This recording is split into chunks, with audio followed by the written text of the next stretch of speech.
This parsha, of course, is Yaakov Avinu was coming back to Eretz Yisrael after a total absence, you'll recall, of 34 years.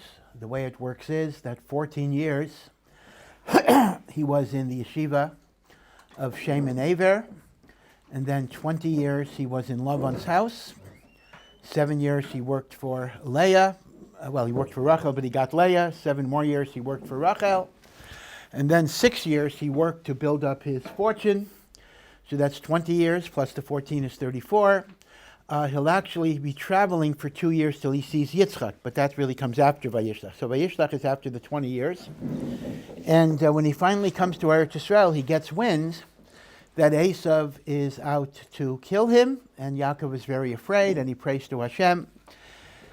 And just 2 preliminary observations. The pasuk says, Yaakov was very afraid, and Yaakov was distressed. Vayira Yaakov ma'od, vayetzar lo. So that's a redundancy. He was afraid and he was distressed. So Rashi says a very fascinating comment. Rashi says he is afraid that perhaps he will be killed. Right? That's what he's afraid of. He will be killed. And he's afraid he may have to kill. That's a very, very fascinating insight. You know, there was a very controversial remark that Golda Meir, the former Prime Minister of Israel, made. And Golda Meir is very, very far from an authority on Judaism or Torah. And she made a remark. Now, people hate this remark, and you'll get angry at me. Don't get angry at me. I'm giving you a quotation now. I'm not giving you my statement. And she said, we can forgive the Arabs for killing our children, but we cannot forgive the Arabs for making us kill their children. Now, the first part of the statement, I think we could disassociate ourselves from. We don't forgive the murder of our children, God forbid. But the second part of the statement has some genuine wisdom in it, and that is, for a Jew, it is not only a tragedy when our side dies. For a Jew, it is a tragedy when we have to kill the other side as well. Remember by the Red Sea, the Egyptians were drowning, and the angels in heaven wanted to sing a song of praise to Hashem. And Hashem said, do not sing a song of praise right now. My creatures are drowning in the sea, and it's not a time to rejoice. Who is my creatures? The Egyptians. Now, look at the subtlety here. God didn't say, oh, the Egyptians are my creatures, so I'm not going to drown them. God is drowning them. Jews are not pacifists, just as God is not a pacifist. We don't turn the other cheek. The principle is, if someone comes to kill us, we try to kill them first. So we wage war, and we kill the enemy if we have to. But the thing is, we don't do it with glee. We don't do it with joy. We don't do it with, Baruch Hashem, I got him, I killed him. You know, we don't dance in the street when an Arab dies. It's a tragedy. We wish we wouldn't do it. We have to do it sometimes. We wish we wouldn't do it. So you see this with Yaakov too. Yaakov is upset not only because he might be killed. Yaakov is upset that he might have to kill.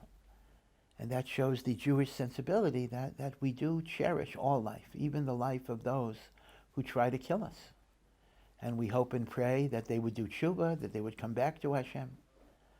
Because you have to understand that all human beings are created in the image of God. As strange as it would be, even someone like Hitler, even the biggest evil person, was initially created in the image of God. But we can make choices that besmirch and destroy and obliterate that image of God. Yeah, that's a tragic thing. But that's a tragedy not only for the victims, that's a tragedy for the Russia himself, that he became that way. And it's a tragedy for Hashem, who mourns the child who could have been the child of God and instead essentially became the devil or became a Russia or whatever it is. So that's one point of why Yaakov is afraid and distressed, not only at the fact that he might get killed, but the fact that he might kill. That's point number one. Point number two, when he prays to Hashem, he says, save me from my brother, save me from Esav. So the question is obvious. The Torah does not waste words. Esav is his brother. Esav is his only brother. So why would he say, save me from Esav, save me from my brother? So the Beis Halevi says that Yaakov is afraid of two different things. And indeed, Bizman Hazeh, we have the same fear. Save me from the Esav, the hostile force who wants to wipe me out. But also save me from the one who comes as my brother and my friend. Because the one who wants to destroy me is only going after my body. But the one who comes as a friend may destroy my soul. Assimilation, intermarriage, adopting all of the elements of a culture that is the opposite of spirituality. In other words, Yaakov Avinu is merames that the Jew is going to face, because remember, everything that happens to the Avos is a predictor and a precursor of what's going to happen to us throughout our history. This is the famous saying, Maisa Avos. Whatever happens to Avram, Yitzchak, and Yaakov is a sign for what's going to happen to us. And Yaakov is telling us what Golus is going to be like. And in Golus, there's going to be two types of enemies against us. There will be enemies that will try to physically destroy us, like Hitler or whatever it would be. Haman. They want to kill us. Yeah, that's the Esav. But then there'll be a different type of enemy. Say, be our friend, work with us, adopt our ways, go with our culture. In fact, Hanukkah is actually that. You know, we have the wrong image of Hanukkah a little bit because we think of Antiochus as the tyrant that was murdering. But the truth of the matter is Antiochus is very different than Haman. Haman hated the Jewish people. Haman wanted to destroy the Jewish people. Haman is just like Hitler. Haman didn't care if you were religious or not religious. If you were a Jew, he wanted to kill you. Just like Hitler, Yimach Shemo. Hitler didn't care if you were religious. In fact, there were Jews who tragically had converted to Christianity, and they died in the concentration camps. Conversion wouldn't help you. In fact, there was a bit of a controversy. There was a woman, Edith Stein, a Jewish woman, who became a nun. She converted to Catholicism, and she became a nun, and she was brought to a concentration camp. I think it was Auschwitz, and she died. And the Catholic Church canonized her. They declared her a saint because she died as a martyr for her faith. Now, that's a little peculiar. She didn't die as a martyr because she was Christian. She died because she was Jewish. I mean, Hitler didn't round up Catholic nuns and send them in concentration. So how could the Catholic Church call her a martyr to her faith? I mean, a martyr means someone is killed because of their faith. That wasn't the case here at all. But once again, though, Hitler is the prototype of the one who hates the Jewish people, religious or not. Antiochus is very different. We don't realize this. Antiochus, in fact, in some perverse way, it might be a funny way of saying it, Antiochus could actually be seen as a civil libertarian of the first century type, in the sense that he was willing to give the Jewish people full political and economic rights. You can go to medical school. There weren't medical schools then. You can have any job you want. You can run for political office. The only condition is give up your distinct Jewish rituals that are separating you from everybody else. Give up circumcision. Give up Shabbos. Give up, Rosh Chodesh and the holiday cycle. And what did Antiochus offer in return? He was not anti-Semitic in that way.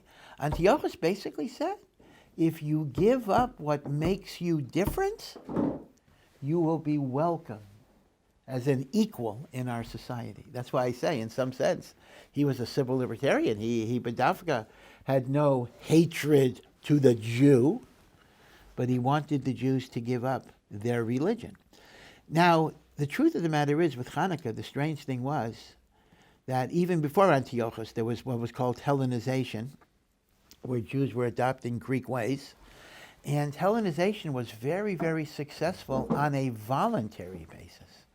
Meaning to say, people were doing it anyway. Some have said, by the time Antiochus became king, 90% of the Jewish people were Hellenists. Except there was a 10% that wasn't, so then Antiochus started compulsion. He made anti-religious decrees, and everything else. But Hanukkah is not so much about the physical persecutions of Antiochus, because Antiochus would not have physically persecuted us if it wouldn't have been for the people who held on to their religion. And therefore, Yaakov Avinu is telling us ahead of time that there's going to be two different enemies the Jewish people face. They will face the enemy of the guy that wants to destroy their body, and then they will face the enmity of the guy who wants to destroy their spirit by assimilation.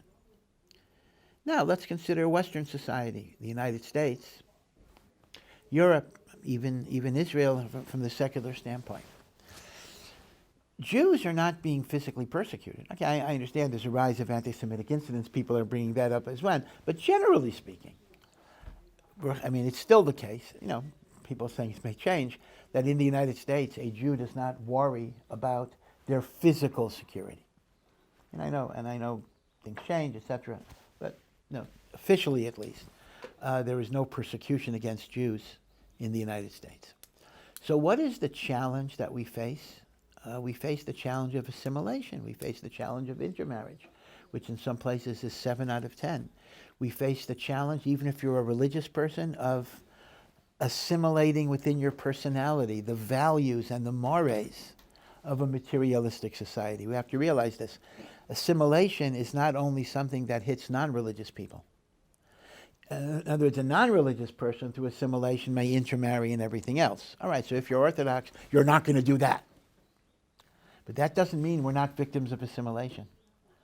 Assimilation can be very, very subtle. It doesn't mean you violate Shabbos and eat treif and marry a guy. That's an extreme case. But even if you're a frum person, I daven every day, I keep Shabbos. But what becomes your priority in life? What becomes your ikar? What becomes your driving force? You could be ostensibly a religious Jew, but the thing that really excites you is your money or your sports team or your politics. And yeah, I got to do the mitzvahs too. But it almost becomes an afterthought. In fact, someone once said in a witty remark that for many, many religious Jews, we're talking about religious Jews now, instead of the Torah having 613 mitzvos, the Torah has 613 problems that I just got to figure out how not to let it bother me too much. In other words, meaning my life is my life, but I got these things called mitzvos that kind of bother me and restrict me, so I figure out how to do them and get rid of them so I can go on with what is really important in my life. I'm talking about an Orthodox person. I'm not talking about people who don't do the mitzvahs. So the point I'm making is, and again, I don't mean to talk down on anybody. I mean, I'm talking to myself as well, that, even if we're frum, we sometimes look down at people, oh, they're assimilated, they're ignorant, they're that. Well, it's not just them, whoever the them is. It's us too. It's us too. That Rav Shimshon Raphael Hirsch once said that the 19th century Orthodox Jew, and now we could talk about the 21st century Orthodox Jew, is the opposite of the Marranos of Spain. The Marranos of Spain were Christians on the outside and Jewish on the inside. Right? They kept the commandments secretly. We're the opposite. We may be Jewish on the outside, but what's inside? What is our inside? Right? So it's, I might daven every day, I might keep Shabbos, but what are my priorities? This is one of the things, the Haredi world here in Eretz Yisrael, there is a lot to criticize. There are a lot of problems here.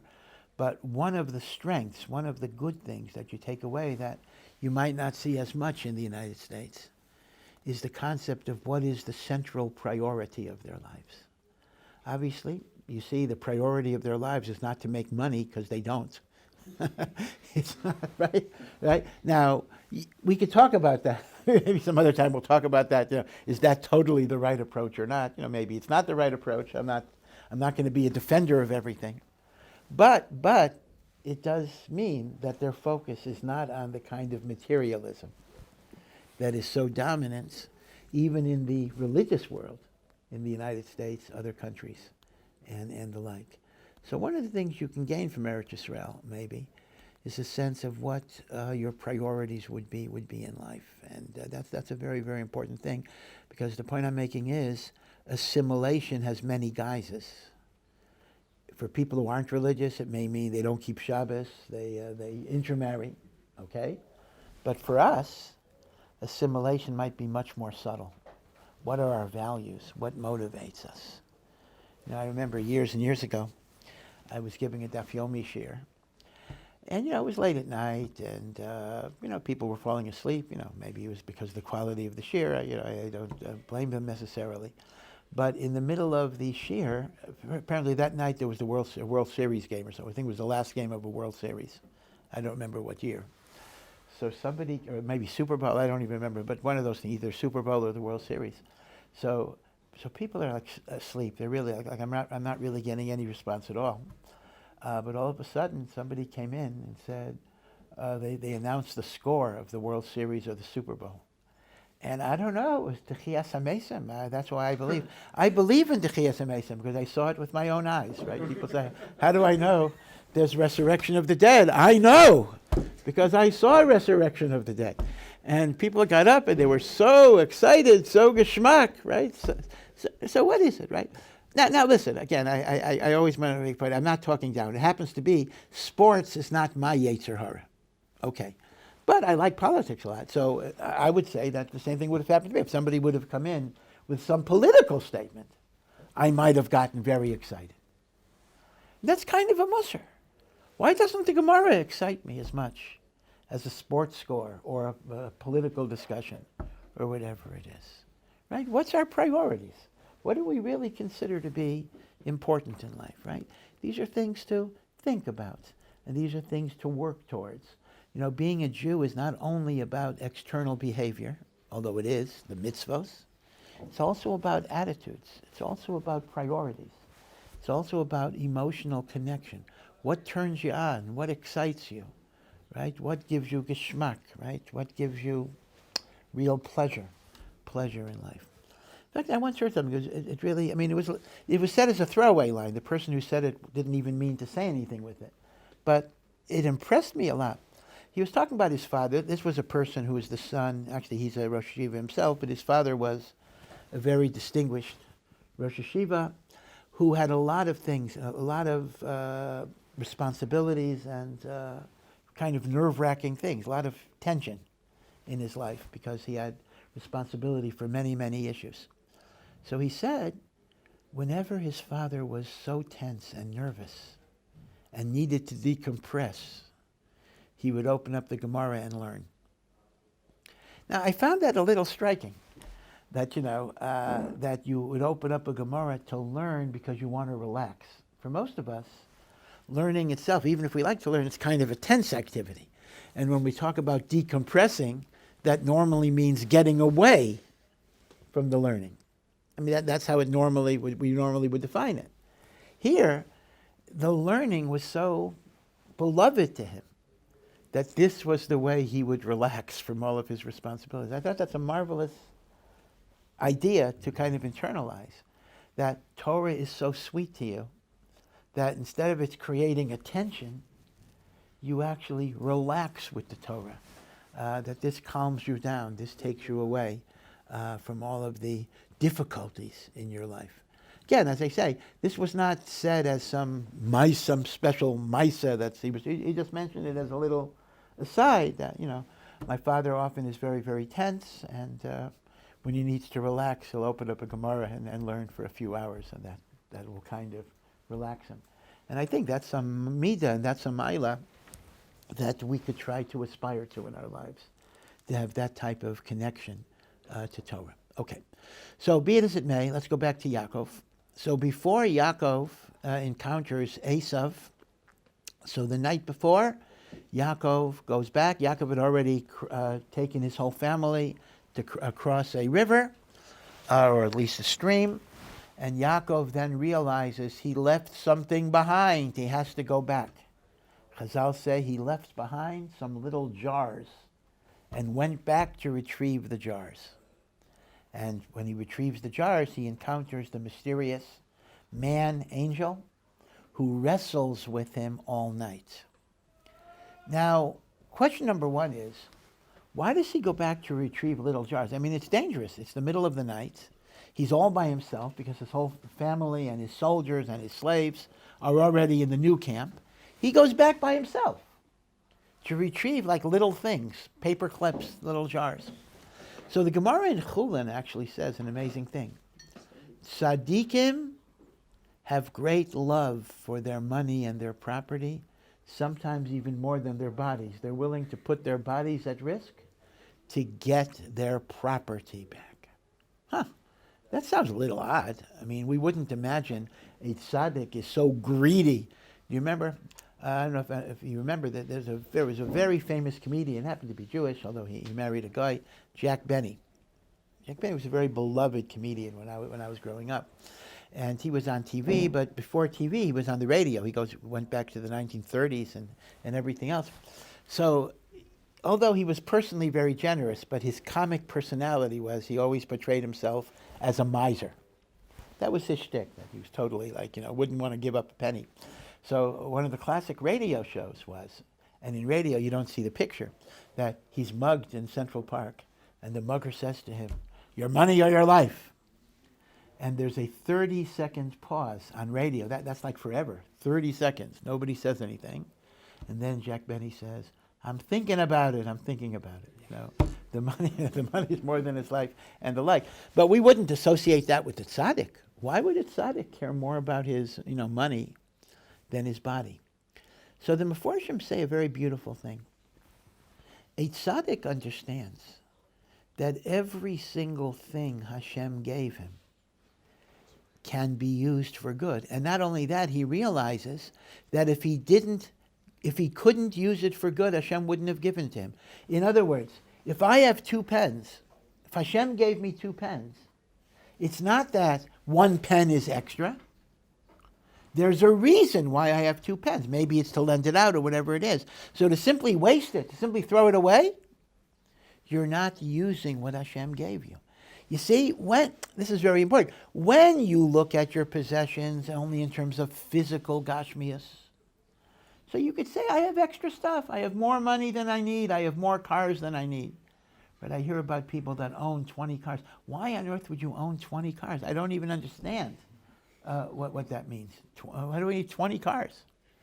Right? They buy more cars, more houses. Right? You can have extra. But a tzaddik can never have extra. A tzaddik never has more than he needs, and a tzaddik never has less than he needs. A tzaddik understands what God has given me is what I need. Therefore, if Hashem gave me some little jar, there's a reason why I need that jar to do mitzvahs, to serve Hashem. You see?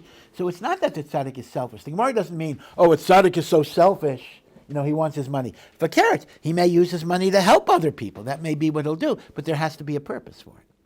So that's one reason why Yaakov went back. But let me give you another reason that's brought in Sifrei Chasidus. This is quite amazing.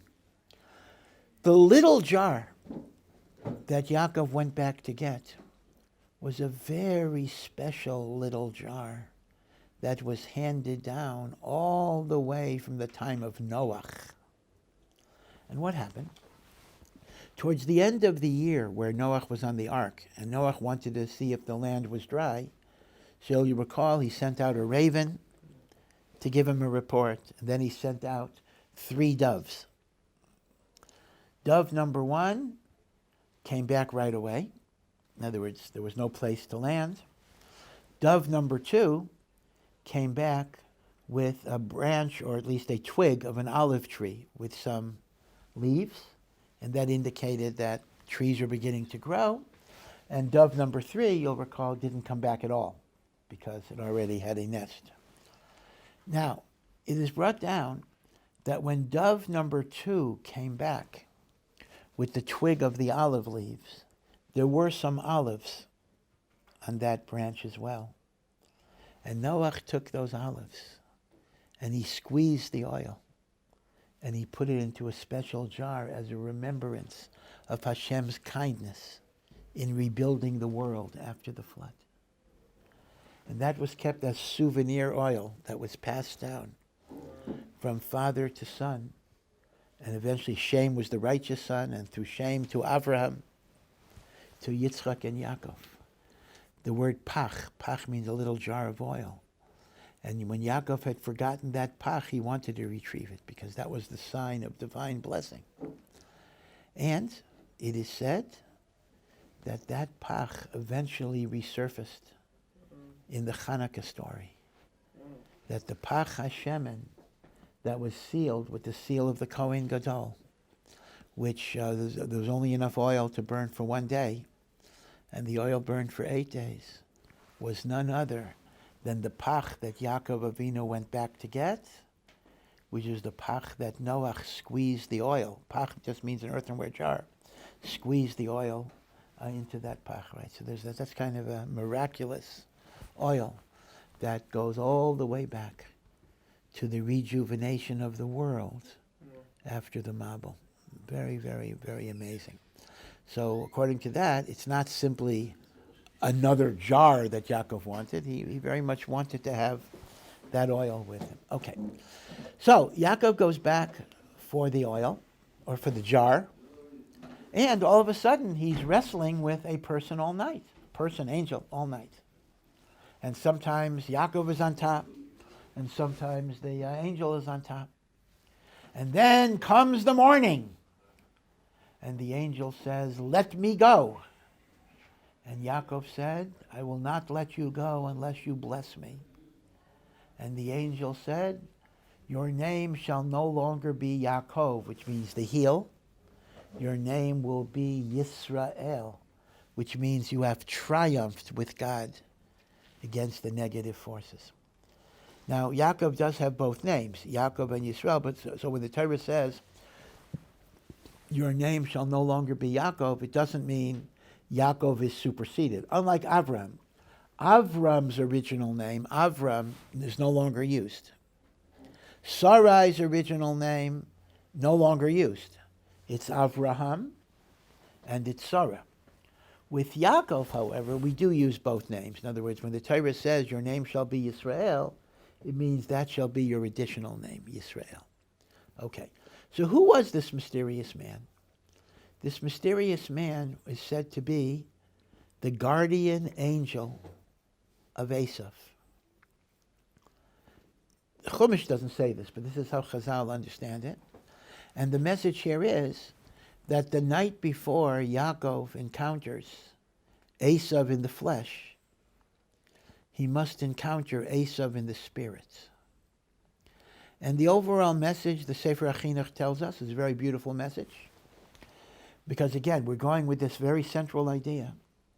Maisa avais siman labanim. Maisa avais, whatever happened to our forefathers is a sign of what's going to happen to us. That there's going to be a long and bitter galus, which is compared to night. And during that long and bitter night, the enemies will try to destroy us, either physically or spiritually. And sometimes we will be in the ascendancy. In other words, we will not give in. And sometimes we're going to be defeated. And it's going to be a long and bitter exile. But at the end of that long and bitter exile, there will be a morning, there will be the break of dawn. And that means the Geula that will come after the Galus. And when that Geula comes, the very enemy that tried to destroy us not only will no longer destroy us, but will give us a blessing and acknowledge the goodness of the Jewish people. You see how the whole picture fits the whole idea of Golus. There is a night. There is a struggle. But after that night, after that struggle, there is a dawn. Now, when that dawn comes, we're not going to emerge from the exile unscathed. Because remember, in the morning, Yaakov was victorious. But Yaakov is limping. The Golus is going to take a tremendous amount out of us. People will die. People will be tortured. People will have left Judaism. People will have assimilated. We've gone through, we hope, Be'ezrat Hashem, that the worst is over, although there's no guarantee. But just looking at what we've already gone through, the Holocaust, the Crusades, the pogroms, the Inquisition, all of those things, we're limping. So Hashem is saying, Geula is not going to come and everything will be sweet. We're going to be limping. We're going to be injured. But we're going to be alive as a nation. And the very nations that try to destroy us will give us a bracha. That's the general picture of Yaakov's struggle with the angel. But what's interesting is the Chafetz Chaim has two nice observations. He says, how come this demonic force is only attacking Yaakov and we don't find an equivalent struggle against Avraham and Yitzchak? Yeah, Avraham had his trials, but we don't find some angel wanting to destroy Avraham or some angel wanting to destroy Yitzchak. Why do we find it only as an attack on Yaakov? So the Chafetz Chaim gives a great answer. The Chafetz Chaim says that we know what Pirkei Avos teaches us, right? In fact, this is the teaching of Shimon HaTzadik, right? Our street, Shimon HaTzadik, the great, great Kohen Gadol, right? His kever is across the street. I don't know if you ever go there. I don't know. Some days it's safe, some days it's not. But Shimon HaTzadik was a very, very great, great man. And Shimon HaTzadik taught, Al Shlosha Devarim Ha'olam Omed, right? Famous teaching. The world stands on three pillars. Al Torah, on the learning of Torah. Avoda, divine service, prayer and sacrifice. And the third is Gemilas Chasadim, the loving kindness that we do to other people. Now, it's a very well-known idea that each of our avos represents one of those pillars. That's why we have three avos. Avram represents the pillar of loving kindness, because that was Avram's life, the chesed that he showed to others. Yitzchak, who was the korban, right? Yitzchak was willing to be a korban, is the epitome of divine service, of prayer and korbanos. And Yaakov, we talked last week, spent 14 years in the yeshiva of Shem and Aver, represents the idea of Torah. So Avram is Gemilas Chasadim, Yitzchak is Avodah, Yaakov is Torah. Now, the world needs three pillars, right? So if somebody says, all I care about is learning, they're defective, they're deficient. Torah, Avodah, Gemilas Chasadim. Got to remember that. But, although the world needs three pillars, Torah is the most important of the three, meaning Torah is the first among the equals. Why is that so? Because Torah will bring you to the other two, but the other two will not necessarily bring you to Torah. Meaning the following. If I learn Torah, so I'll understand that I'm supposed to daven and pray and do Gemilas Chasadim. So the Torah will bring me to those other things. On the other hand, if my Yiddishkeit is totally Gemilas Chesed and Avodah, as important as that is, I'm not going to understand the Tosfos because, I did a lot of Chesed today. In other words, the nature of Torah is that Torah will bring you to the other things. The other things will not bring you to the Torah. Another difference is intergenerational continuity. When Yiddishkeit does not emphasize Torah learning, it may last for a generation or so, but the children who will follow it, they're not going to have anything to hold on to. And I'll give you some examples of this. When there's Limud HaTorah, there's an eternity, there's a nitzchias, there's an intergenerational continuity that keeps on going because people understand. I mean, again, I don't know if you've ever been exposed to this. There were people who grew up in America before there were yeshivas, and they really never had a Jewish education. They didn't really understand anything, but they were frum. They were raised Orthodox, and they kept mitzvos without understanding why, without knowing what it meant, but this is what we do. And that's a great accomplishment. You have to, I certainly admire that. But usually, their kids didn't remain religious. Because the kids grow up and they say, hey, Dad, why don't we do this on Shabbos? He says, I don't know. This is just the way it is. Okay? So, after a while, the kid says, well, I don't have to keep on doing things just because, without any reasons. See, when you learn, although there's a lot we don't understand, when you learn, you have reasons, you understand where it comes from, right? So what we see is, when there's Limud HaTorah, you perpetuate Yiddishkeit into the next generation. Without Limud HaTorah, you might have a generation that's religious, but it's not going to go over to their children. So now let's go back to the Chafetz Chaim.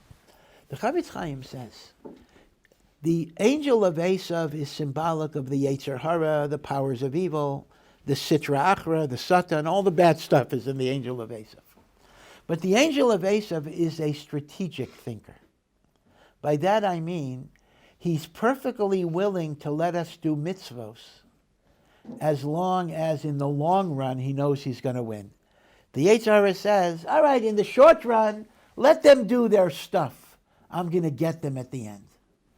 So says the Chafetz Chaim, Avraham, who serves Hashem with chesed, the Yetzer Hara says, let the Jews do chesed. Let them have social welfare institutions. Let them have free loan societies. Let them have Jewish hospitals.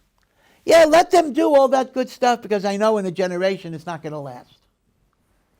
And when it comes to Yitzchak, davening, prayer, the Yetzer Hara says, let them build their beautiful stained glass shows and their wonderful services and their wonderful chazanim.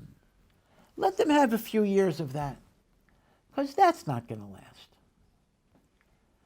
Okay, so they're doing mitzvos, but it's not going to last. The Yetzer Hara says, let them do it.